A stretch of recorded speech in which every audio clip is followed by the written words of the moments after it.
Hello everybody. It has roughly been a year since I started uploading on this channel. In fact, the day that I am filming is the 4th, is the year and 4-day anniversary of my first upload. In honor of that, I am also sitting outside in January filming a video. However, I am no longer in Southern California and it's really cold, so let's get this over with. I'm going to be telling you guys some things that I learned in the past year where I practiced minimalism throughout the entire year, so let's get this started. Number 1, I don't need excessive amounts of makeup or clothing or purses or shoes to feel good about myself. In fact, I actually feel much more secure having less of those items and less items in general. Number 2 is that items take up a lot of mental real estate, even the ones that I really didn't realize that I had, so stuff in storage or anything like that.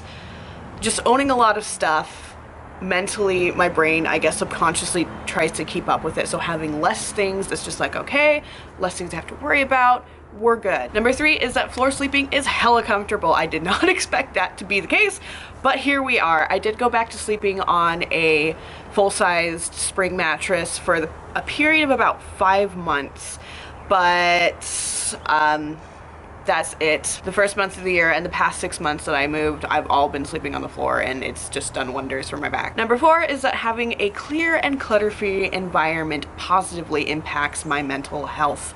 I have ADHD and depression and anxiety, so having a lot of things that are just visually very cluttered and busy doesn't really gel with how my brain works. So now that we're kind of at a level where everything is where it needs to be, my mental health is on freaking point, man. It's awesome. Number 5 is always own more underwear than you think you need. I only have about a week's worth of clothing, but I still have a couple extra pair of underwear just in case I'm not able to get to the laundromat or get to my mom's house to do my laundry that week for whatever reason. Like right now, I'm working all the way up until the 11th.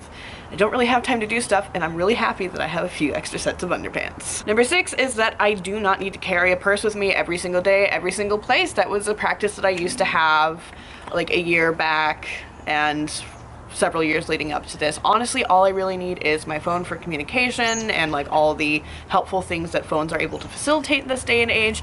I need my keys and my wallet, which are on one convenient little thing, and I'm good to go. No bulky purse, no back problems, no sore shoulders. I just literally stuff things in my butt pockets and I am out the door, and it's primo.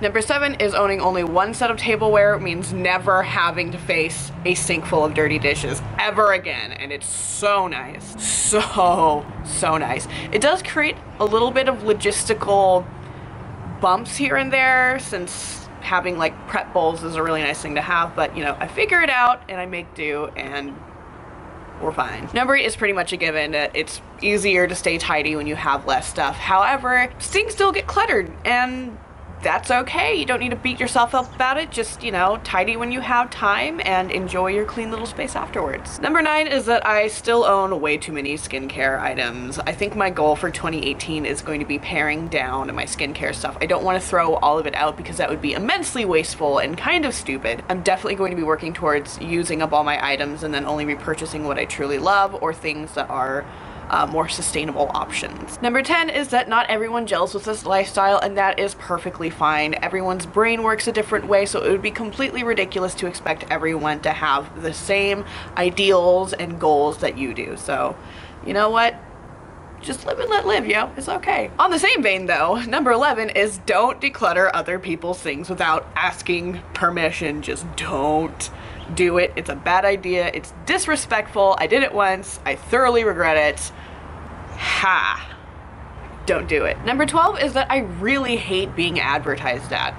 A lot. Number 13 is that really thinking about the items that you're going to keep or items that you are going to bring into your life makes you appreciate them and value them a lot more. Number 14 is don't declutter for the sake of decluttering. Just doing that when you're bored or if you're just feeling anxious or whatever doesn't really get anything done because you're just using it as a stress mechanism, or at least I am. I can't speak for everybody.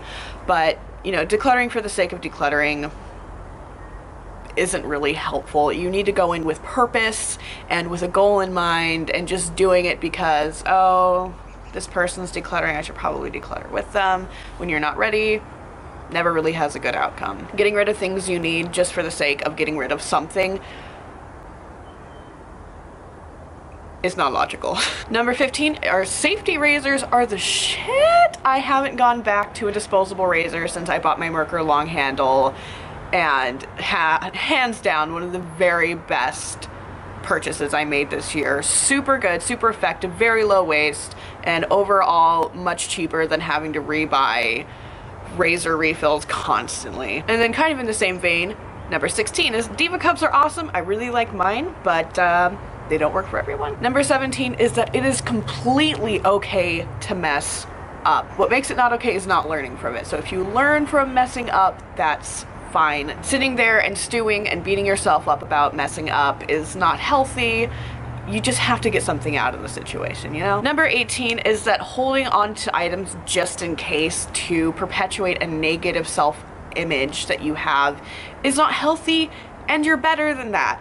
Like, honestly, I think like 2 weeks ago, I got rid of all of my goal clothing from when I was really heavy into my eating disorder, and I had sizes that I would literally need to lose roughly half my body weight to fit into, and that's just, it's not realistic and it's not healthy, and getting rid of them was one of the biggest reliefs in my entire life. So honestly, if you're holding on to something just because you're holding out hope for going back to something that you know probably never will happen, just get rid of it.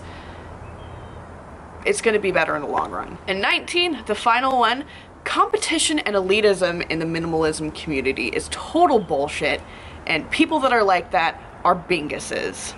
And with that perfect timing, it's starting to rain. I'm gonna get my electronics out of here, and I will see you guys later with more videos. Bye.